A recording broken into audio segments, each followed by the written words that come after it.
You are listening to a Pleasure podcast. For more from our Sex Podcast Collective, visit pleasurepodcasts.com. Welcome back to Private Parts Unknown, a podcast about love and sexuality around the world. I'm Courtney Kocak, and today we're getting sober, privates. That's right, it's not sober October or dry January. We are right smack dab in the middle. But the good news is you can press pause on your drinking habit at any time of the year. So this episode is a friendly reminder that if you're feeling out of control with your drinking, you can take a 30-day or 100-day or indefinite hiatus anytime you want, even in the midst of the holiday season. And today's guest is the perfect inspiration. She took a hiatus of her own, she stuck to it, she did not succumb to peer pressure, and she gained a new perspective on her drinking. There is so much to learn here, so let's get into it. Hi, I'm Keegan Winfield. I am one of the co-hosts of My Worst Date podcast. So, I'm very excited to talk to you about this. I am, to be totally honest, booze isn't necessarily my thing. It was during the pandemic. I had more of a problem than I thought I ever would. I do have a cannabis problem that I've been trying to quit.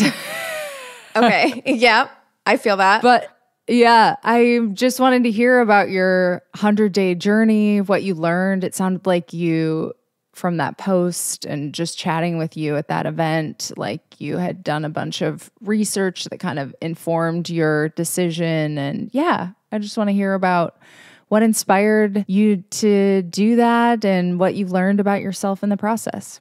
Okay, absolutely. Yeah, I think like you and like so many people during the pandemic, my drinking kind of got cranked up and it was incremental, right? Like it was like little by little and it was so easy because we were all just trying to survive this unbelievable thing that was happening.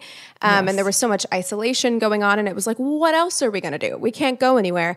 But if I'm honest, I think drinking was such a part of what I did to have fun, even pre-pandemic. It was always kind of like, oh, well, what are we going to do? Do you want to go grab a drink? Or like weekends did revolve around drinking quite a bit. And so I think I had questioned my drinking prior to the pandemic.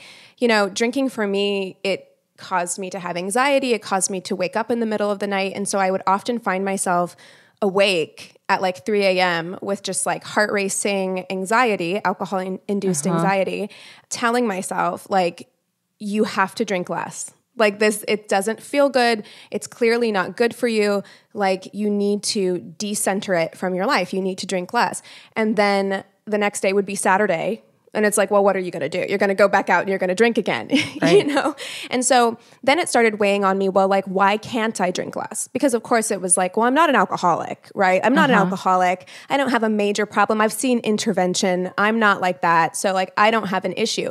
But I had to have some real like come to Jesus moments with myself where it was like, well, if you don't have a problem at all, then why are you having such a hard time not drinking? Yeah. And so I started setting goals for myself, like, okay, I'm not going to drink this week. And I downloaded the Dry Days app like several times and I struggled. Like I really struggled with like going a week without drinking. And I'm like, okay, this is a problem that like I also started focusing a lot more on my like spiritual health and I wanted to get a meditation practice going. I wanted to do yoga every day. I set that goal for myself. And I found that drinking was getting in the way of doing those things because I'm not going to meditate if I've been drinking. I'm not going to do yoga if I've been drinking. It's not safe, So I was just like, this isn't serving me at this time in my life. So I did a couple of things. I did some research. I did some Googling to figure out what books I could read because I'm a big reader. Mm-hmm. And one that came up over and over again was Annie Grace's This Naked Mind. So I downloaded that audiobook, which she reads herself, and I would just listen to it. I would go for walks and I would listen to it. And she says at the beginning of the book, you don't need to quit drinking right this second. Just listen to this book and then like your drinking will decrease throughout. And I did find that to be true because she puts it in this real like counterpoint, like you think it's easing your anxiety, but it's actually making your anxiety worse. You think it's helping you make connections, but it's actually, and kind of like a lot of scientific backing to it. So that book was really helpful for me in that way. And then I got Drinking a Love Story. I actually ordered it. I have it right here. I ordered it on Amazon. You can see all the little annotations, notes I did in this book. And this book, for me, by Caroline Knapp, it really addressed drinking from a more emotional perspective because I realized that there were a lot of emotional reasons that I found quitting drinking to be difficult. And so when I decided, okay, you know what? Let's just stop drinking until you want to drink again. That's what I said to myself. I'm like, just stop until you want to drink again. And I found it to be easy for the first time. So I went a week and I didn't want to drink, so I didn't drink. And then I kept reading all these articles that were like, here's what I learned in the first 100 days of sobriety or the first 100 days of not drinking. And so I calculated the 100 days and I was like, okay, June 27th would be 100 days of no drinking. And I wrote it on a little index card. And I thought in my head, there's no way I'm making it to 100 days, but let's just keep this within eye line. I'm like, I'll put it in my book and, use it as a bookmark. And then I see it every day. And if I make it, I make it. And I really didn't crave having a drink until like 75 days in. And by that point, I was like, well, you're 75 days in. Like you can push past these cravings and just like make it to those 100 days. And I did, and I felt really, really good and really proud of myself by the end of it. So I think we threw an event together on your last day or like second day to 99. Last day, Yeah. Day 99. Yeah. Mm-hmm. And I was a little shitty because I was like, well, you're close. Yeah, you basically made it. I won't tell anybody. Yeah.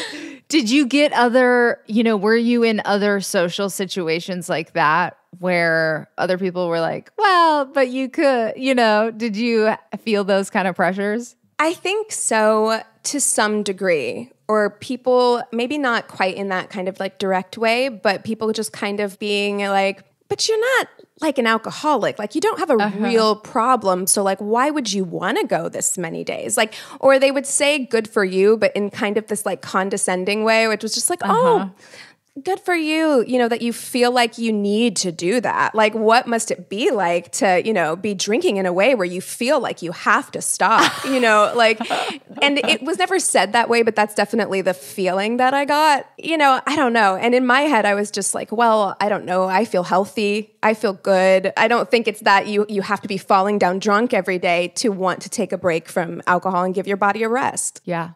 So did you feel, you went the 100 days, what was it like after? Did you have a glass of wine to celebrate? Did you wait a while? How did you proceed from there? So I did go 101 days because I didn't drink the day after because I didn't feel like it.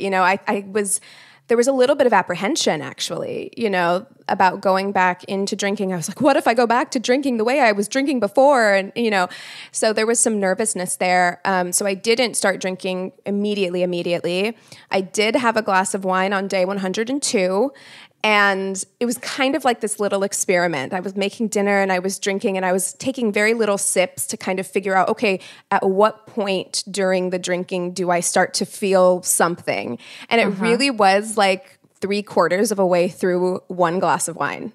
Wow. Is when I was like, okay, I'm starting to feel this, which for me, having drank as consistently as I was drinking previously, that's nothing. Like a glass of wine would have been like, that's just like a little amuse-bouche to the evening. Warming up. Yeah. Yeah. So it was interesting to note that like, oh, okay, when you've been sober for a while, this is when your body actually does start reacting to alcohol.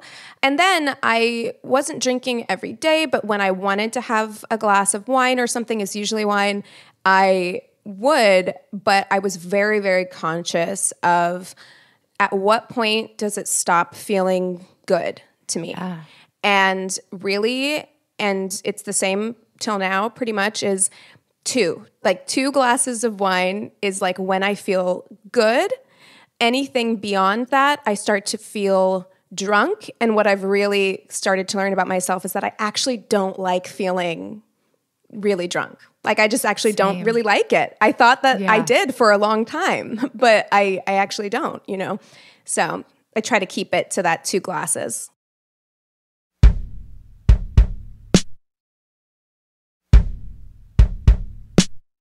So you'll just do it now these days. This is like months later, just as you feel like it. Do you definitely notice that you're doing it fewer days of the week? Yeah, I mean, I would say in general that's true. I mean, I still struggle to, and this is something that, again, like I have clarity now to take a closer look at.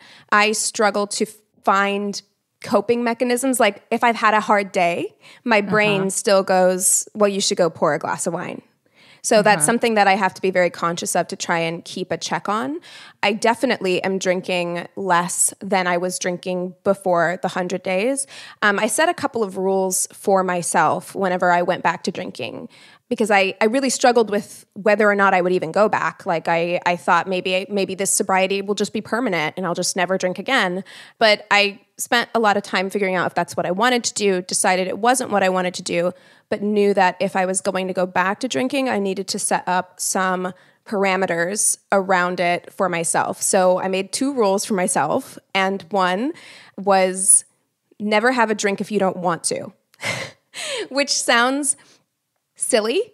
But the truth is, I think that oftentimes we are pressured in social situations to drink, or we just don't think about it, right? Like we don't know if we want that drink or not, just because we just take it because it was handed to us, you know? So to just be mindful of that and be aware of that, only drink when you want to. And the second one was, I never want to lose a day to drinking again. So I never want to be so hungover the next day that I can't function, that, you know, like those are my 2 rules. So outside of that, I can kind of do what I want. But what I found is that I don't really like drinking more than a couple of glasses anyway. Yeah.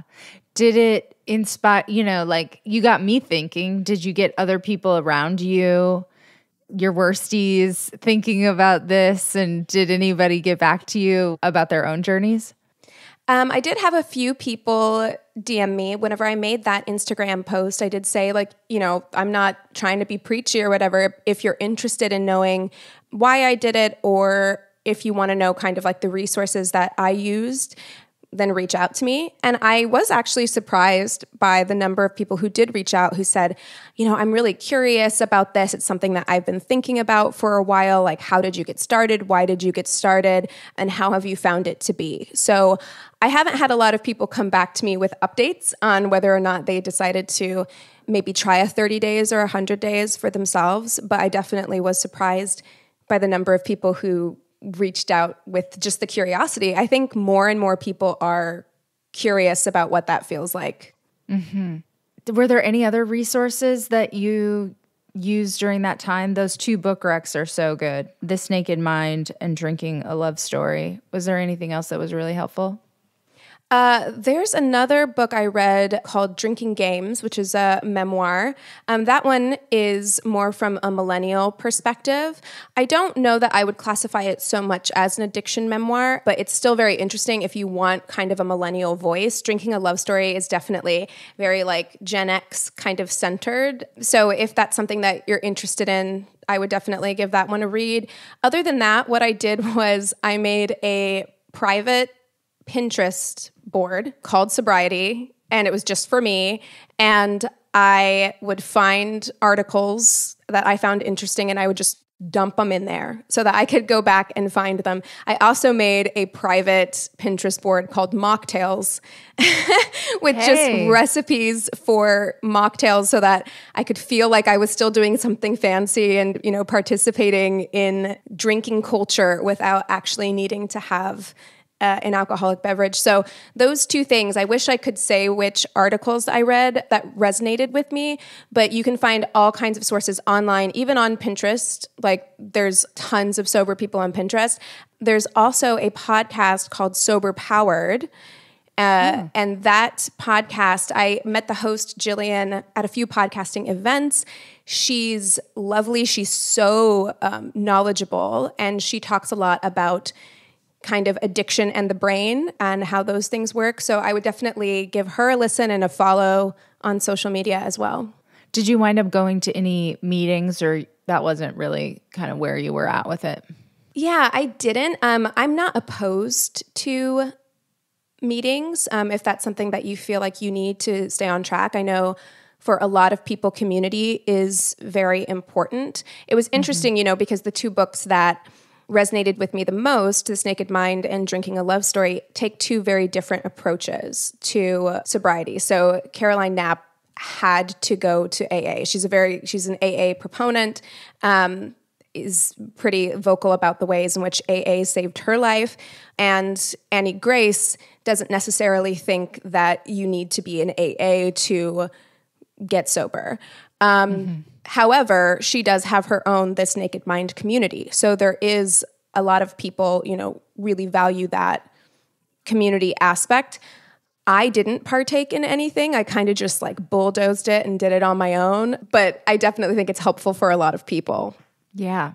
So did it help your yoga practice? And are you... Absolutely. It definitely did, because there is also something to be said for replacing addictions, where Totally. I had a lot more free time. I mean, that's something that you don't think about either, is really how much, if you're drinking every night and you're doing it right after work, it stops you. It prevents you from doing a lot of things. You're not getting in your car and going somewhere.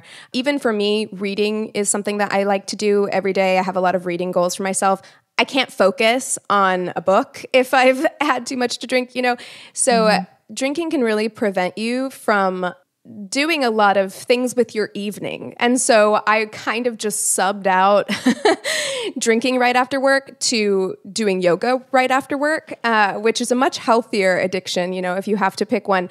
But I definitely think that it gave me a much clearer mind, and it changed my body, to be honest, not drinking as often, because your body just hangs on to all of those empty calories from drinking. And I didn't expect it. I didn't stop drinking with the hope of I want to lose weight or any of those things. But I definitely think it had an impact in that way. Ooh. And it also made me more flexible. I wasn't as dehydrated, Yeah, it was very helpful.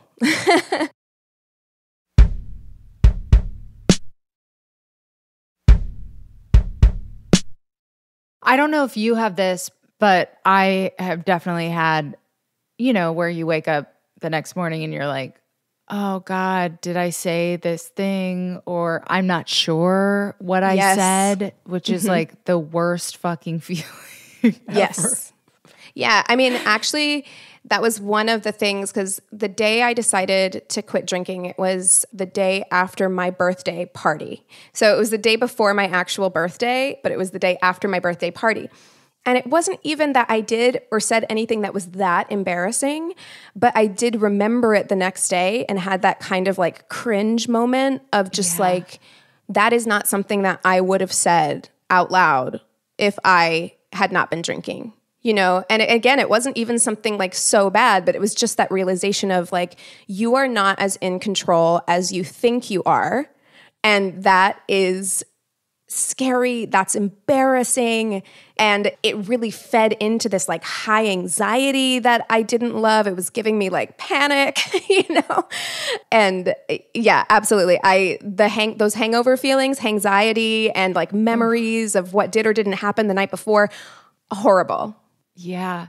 I had a really bad night of drinking during the pandemic, because it was the first time my partner had opened a restaurant, and it was during the pandemic. So it was already terrible. And then we all got together for the first time in so many months. And so everyone was wasted. Yeah. And I walked home, and it was so dangerous in retrospect, and I skinned my knee, and some stranger had to put me in an Uber. It was horrible. Oh, I feel you. I've had nights like that too, where you look back and you're just oh my God, I was that person. That person who put you in the Uber. Yeah, you don't know who that person is. Thank God it was a nice like helpful person, but it could have been anyone. And I feel like there's almost this weird pride, especially among like millennials, you know, like where we grew up in such a different time, and it was like kind of a weirdly dangerous time where we just, and there's this weird pride about like, I could have died so many times because I was drinking Everclear in a field with 25-year-olds. And you're like, that's scary. Yes, It's actually scary. It's not something we should look back on and be like, what a time.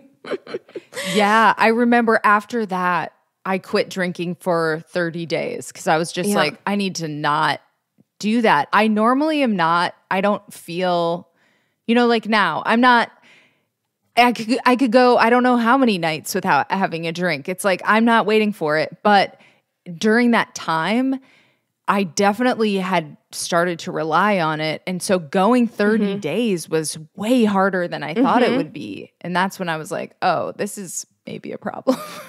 No, but it's so good to have that reality check, because you can go your whole life without drinking being life destroying in the way that we often see it. You know, like you don't have to lose your house and your job and your kids and like all of those things. But the truth is, if you are drinking every day, one, it probably is preventing you from doing other more productive things. And two, it's simply not good for your body. Like it just isn't. Like there is no way around the fact that like alcohol is a toxin, and it might be relaxing in small doses and it might be fun in the right environment. But if you are dosing yourself with essentially poison every day, it's just not good for you. Like it just isn't. So it's good to have that reality check every now and again of like, okay, I need to prove to myself that I can go without this for an extended period of time, whether that be like a couple of weeks or a month or a couple of months, you know, or forever, if that's what you want. Definitely. So I guess, do you have any, I mean, you've given so many helpful tips already, but any final tips to privates who might be struggling and thinking, maybe I need a detox too? You know, I think once you start having those feelings, it's only a matter of time. I mean, I had them for a long time before I finally decided, okay, you really need to just commit to a certain amount of time. And then once I felt really ready and committed, it was easy.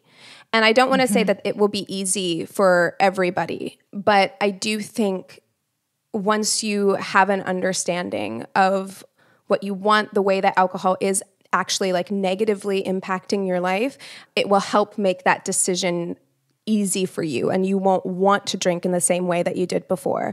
I would advise, you know, definitely be open with people, talk to people. Again, I didn't have a community, but I had friends who I was very open with, you know, and had conversations with who were very supportive. So I would say definitely make sure that you're like open with the people in your life, that this is something that you want to do.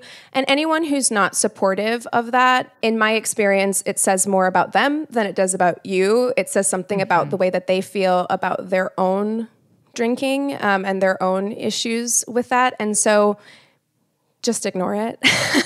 Ignore it as best as you can.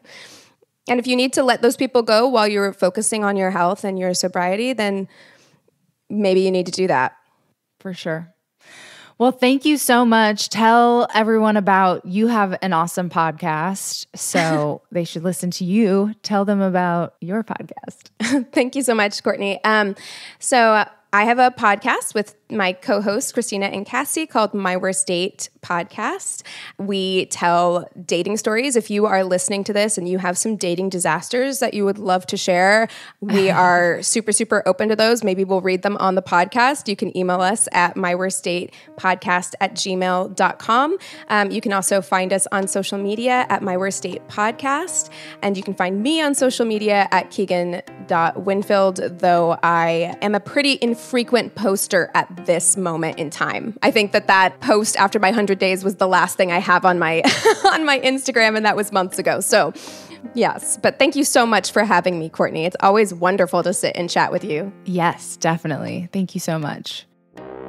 Thanks again to Keegan. This was so helpful. I loved her book recommendations. I am definitely going to be reading those. And thanks for tuning into this episode of Private Parts Unknown. Stay tuned right here because I've got another sexy episode coming your way next week. For the latest episodes, look down and make sure you're following us on your favorite podcast player now. If you are listening on Spotify, it's like a follow button and a bell button. And on a lot of platforms, it's like a follow or a subscribe. To stay in touch between episodes, follow me at Courtney Kocak, that is Kocak, on Instagram and Twitter. And follow the show at Private Parts Unknown on Instagram and at Private Parts on Twitter. And privates, I am shamelessly trying to hit the top 1% on OnlyFans always and forever. So if you are interested in a Playboy-style peek behind the podcast, you can subscribe to my OnlyFans account. It's onlyfans.com/CocoPeepShow. It's a really horny way to help support the show. So again, if you're interested, join me on OnlyFans. It's onlyfans.com/CocoPeepShow. And of course, subscribe to our newsletter at privatepartsunknown.substack.com. There is a link in the episode description. And subscribe to the Private Parts Unknown YouTube channel for the video version of a bunch of episodes from our back catalog. It is youtube.com/privatepartsunknown. That's youtube.com/privatepartsunknown. And check out my other podcasts for more of my audio creations. I have The Bleeders about book writing and publishing, and Podcast Bestie, which is a best friend to podcasters trying to grow and monetize their shows. Shout out to Amy Rausch for the bomb-ass theme music. For more info about Amy and her music, check out amyrausch.com. That's Amy, RAASCH.com. This episode was mixed by my beloved audio guy, Michael Castaneda of Plastic Audio. And after enjoying this content, could we ask you for a quick favor? Just go to ratethispodcast.com/private and give us a 5-star rating and review. We are currently trying to hit some rating and review goals, and y'all have seriously hooked it up on Spotify. You just helped us surpass 130 ratings on Spotify. We are now up to 131. So let's get to 140, okay? If we could get to 140 by the end of the year, that would be amazing. So if you are listening on Spotify, you just go to the upper left-hand corner of our page, click the star button, and then click all 5 stars. On Apple Podcasts, you guys have also helped us out recently. We are up to 277 ratings. We would love to get to 280. Let's just get to 280, okay? We've been kind of stuck in the 270s for a long time. So if you are listening on Apple Podcast, give us a 5-star rating and a review. We got a new review from Wa Fist Method, and it says, "Hey you, Shazam." And you know what? I love any rating, and I will take a Shazam any day of the week. So you can help us reach our rating and review goals no matter where you are listening by going to ratethispodcast.com/private and leaving us a 5-star rating and review. And hey, one more thing. There is another way you can help support the show. We are now on the Fountain app. So if you are listening on Fountain or another V4V platform and you get value from this show, you can support us by sending a boostagram. And you can even send a comment along with your boost. And I have to say, those are my favorite messages to get because they come with money. So I just want to shout out some awesome recent supporters. Pretty Jazzed, a Castamatic, has supported us with over 3,000 sats. Thank you, thank you, thank you so much. MNFTS at Podverse supported us with 550 sats. And I am so grateful. So again, if you are listening on Fountain or another V4V platform, you can send us a boostagram, you can send us some sats for streaming, and we are so, so grateful. Thank you so much for sticking with me until the end. Until next time, stay curious and keep exploring. Love you, privates.